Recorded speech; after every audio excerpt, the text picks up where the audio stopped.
മോഹൻലാൽ പൃഥ്വിരാജിൻ്റെ നമ്മളൊക്കെ കാത്തിരുന്ന എമ്പുരാൻ മാർച്ച് 27-ന് തിയേറ്ററിലെത്താണ്. അതിനു മുമ്പ് ഓരോ ദിവസവും പ്രേക്ഷകരെ ഞെട്ടിപ്പിക്കുന്ന തരത്തിലുള്ള അപ്ഡേറ്റുകളാണ് വന്നുകൊണ്ടിരുന്നത്. ഇപ്പോഴിതാ ഞെട്ടിക്കുന്ന തരത്തിലുള്ള ട്രെയിലറുകൾ രണ്ട് തരത്തിൽ. രണ്ടാമത്തെ ട്രെയിലർ ഐമാക്സ് റിലീസ് തിയേറ്ററിലാണ്, അതും വന്നു കഴിഞ്ഞിരിക്കുന്നു. അപ്പോൾ ഇനി സിനിമ എങ്ങനെ ഞെട്ടിക്കും? ഈ എമ്പുരാൻ്റെ പുറകിലുള്ള കുറേ കാര്യങ്ങളുണ്ട്. അതേക്കുറിച്ചാണ് ഇന്നത്തെ വീഡിയോ. ഫിലിം പ്ലസിലേക്ക് എല്ലാവർക്കും സ്വാഗതം.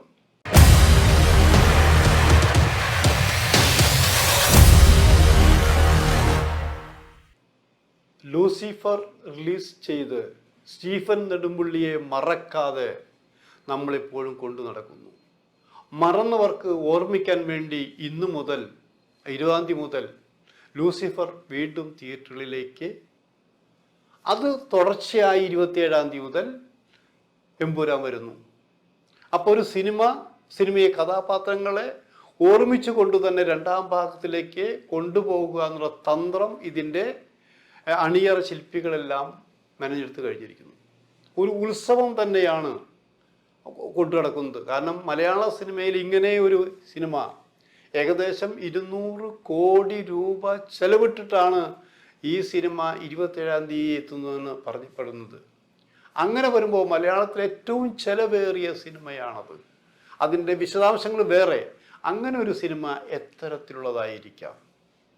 വെറുതെ കാഴ്ചക്കാരായിരിക്കാനുള്ളതല്ല, ഇത് ആസ്വദിക്കാനുള്ളതാണെന്ന് ആലോചിക്കണം. പൂരങ്ങൾ പലതുമുണ്ട്, ഉത്സവങ്ങൾ പലതുമുണ്ട്. ആ ഉത്സവങ്ങൾ തന്നെ പല രീതിയിലാണെന്ന് ആലോചിക്കണം. ഇപ്പോൾ വെടിക്കെട്ട് പറയുമ്പോൾ എപ്പോൾ നമ്മളെന്താ തൃശ്ശൂർ പൂരത്തിൻ്റെ വെടിക്കെട്ട്, നെന്മാറ വല്ലങ്ങി വെടിക്കെട്ട്, ഈ രണ്ട് വെടിക്കെട്ടുകളുമാണ് കേരളത്തിലെ ഏറ്റവും കൂടുതൽ വെടിക്കെട്ടുള്ള സ്ഥലമെന്ന് ആലോചിക്കണം.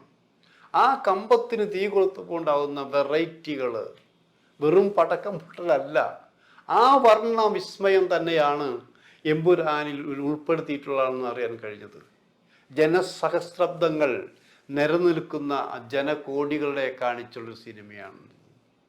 ആ സിനിമയിൽ ഒതുക്കി വെച്ചുള്ള ചില രഹസ്യങ്ങളുണ്ടെന്ന് ആലോചിക്കണം. ഇപ്പോഴും നമ്മൾ ഇതിൻ്റെ പരസ്യങ്ങളെല്ലാം കാണുമ്പോൾ നമുക്ക് പുറംതിരിഞ്ഞു നിൽക്കുന്ന ഒരു വലിയ മനുഷ്യനെ കാണിക്കുന്നുണ്ട് ഇവിടെ. അതാരാണ് അഭിനയിച്ചത്? ആ നടൻ ആരാണ്? സസ്പെൻസ് നിലർത്തിക്കൊണ്ട് അത് ഇന്ന ആളാണ്, അത് മലയാളിയാണോ, മലയാളത്തിൽ പ്രശസ്തനായ യുവനടനാണോ, അത് വിദേശിയാണോ, അത് തെലുങ്കനാണോ, ഹിന്ദിയിൽ അഭിനയിച്ച നടനാണോ? ഇതൊക്കെ ചോദ്യങ്ങൾ നമ്മൾ ചോദിക്കും. കാരണം ഈ സിനിമയുടെ റേഞ്ച് അത്രയും വലുതാണെന്ന് ആലോചിക്കണം. അങ്ങനെ റേഞ്ചുള്ള ഒരു സിനിമ എല്ലാവിധ ആഡംബരത്തോടെ ഉത്സവത്തിനോടി വരികയാണ്. ഇങ്ങനെ വരാനിരിക്കുന്ന ഒരാനെ ഇല്ലാതാക്കാൻ ചിലരൊക്കെ നടത്തിയ ശ്രമമുണ്ടെന്ന് ആലോചിക്കണം. അതിൽ പ്രധാനമായും ഞെട്ടിച്ചത് ലൈക്ക എന്നുള്ള വലിയ കമ്പനി തന്നെയാണ്. ആ ലൈക്ക പിന്മാറി എന്ന് കേട്ടപ്പോൾ ഈ സിനിമയുടെ ഭാവി എന്തായിരിക്കും? ഇത് വരുമോ? വരുമെങ്കിൽ എന്നൊക്കെയുള്ള ചോദ്യങ്ങളായിരുന്നു ആലോചിക്കണം. ശരിക്കും ഇതിൻ്റെ അണിയറ ആന്റണി പെരുമ്പാവൂരിനെയും മോഹൻലാലിനെയും പൃഥ്വിരാജും മുരളി ഒക്കെ എല്ലാവരെയും ശരിക്കും ഒരു നിമിഷം കൊണ്ട് വേട്ടയാടിപ്പോൾ ഇത് എങ്ങനെ എന്നുള്ളത്. അപ്പോഴാണ് ഇത് ആ ദിവസം തന്നെ ഒരു ദിവസം പോലും മാറ്റാതെ മുൻ നിശ്ചയപ്രകാരം മാർച്ച് 27-ാം തീയതി 6 മണിയോടെ, രാവിലെയുള്ള 6 മണിയോടെയുള്ള ഷോ തുടങ്ങുമെന്ന് പറഞ്ഞുകൊണ്ട് തന്നെ പ്രശസ്ത നിർമ്മാതാവ് കൂടിയായ ഗോകുലം ഗോപാലൻ രംഗത്ത് വന്ന് മക്കളെ ഞാൻ നിങ്ങളെ രക്ഷിക്കാമെന്ന് ചേർത്ത് പിടിച്ചുകൊണ്ടുള്ള ഒരു രസകരമായ, അതായത് ക്ലൈമാക്സുള്ള കയ്യടിയിലെ ക്യാപ്റ്റൻ വരുമ്പോഴല്ലേ കയ്യടി പോലെ ഈ കയ്യടി മൊത്തം വാങ്ങിച്ചുകൊണ്ടാണ് ഇവരെയെല്ലാം ഗോകുലം ഗോപാലൻ ചേർത്ത് പിടിച്ചിരിക്കുന്നത്.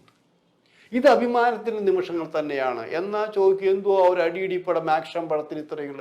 ഇതിൻ്റെ ക്ലൈമാക്സ് മാത്രമല്ല, ഇതിനൊരു 3-ാം ഭാഗത്തിൻ്റെ വഴി ഒരുക്കിക്കൊണ്ട് തന്നെയാണ് ഈ സിനിമ അവസാനിപ്പിക്കാൻ പോകുന്നവരെന്ന് ആലോചിക്കണം.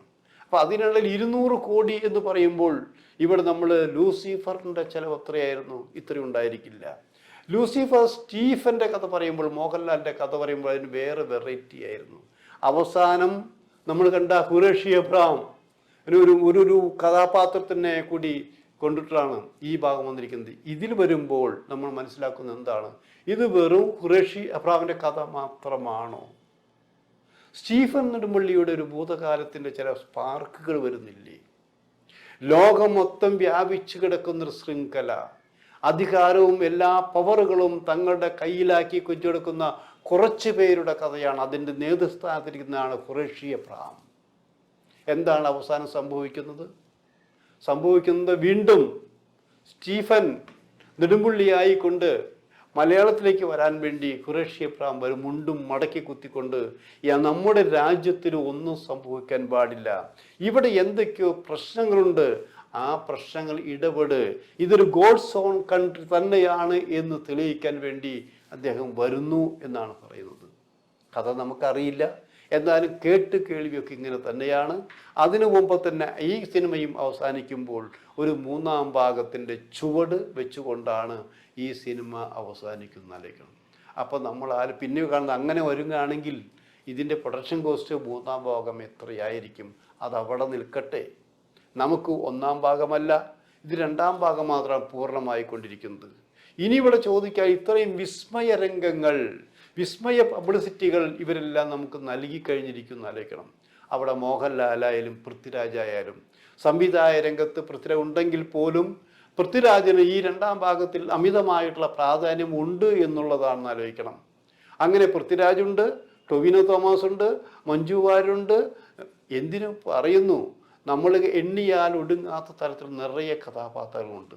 ഈ സിനിമയെ കുറിച്ച് പറഞ്ഞപ്പോൾ തന്നെ 10-36 കഥാപാത്രങ്ങളുടെ അവരവതരിപ്പിക്കുന്ന കഥാപാത്രങ്ങൾ, അവരെക്കുറിച്ചുള്ള എല്ലാം വീഡിയോകളെല്ലാം നമ്മൾ കണ്ടു കഴിഞ്ഞിരിക്കുന്നതായിരിക്കണം.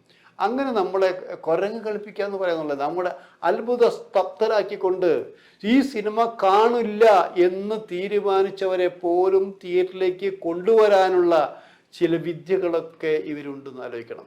ഇപ്പോഴും ഇതിൻ്റെ ട്രെയിലറൊക്കെ 2 തരത്തിൽ പുറത്ത് വന്നെങ്കിലും വേറെ എന്തൊക്കെയോ ഇവർ ഒളിപ്പിച്ച് വെച്ചിട്ടുണ്ടെന്ന് ആലോചിക്കണം. അപ്പോൾ ഒളിപ്പിച്ച് വെച്ച കൂട്ടത്തിൽ ഒന്ന് പറയാനുള്ളത്, ഇപ്പോൾ മോഹൻലാലുണ്ട്, മിക്ക സിനിമയിലും ഡൂപ്പൊക്കെ ഉണ്ടായിരിക്കും, എന്നാൽ ഇതിൽ മിക്ക പേരും ഡൂപ്പ് ഉപയോഗിച്ചിട്ടില്ല എന്ന് ആലോചിക്കണം.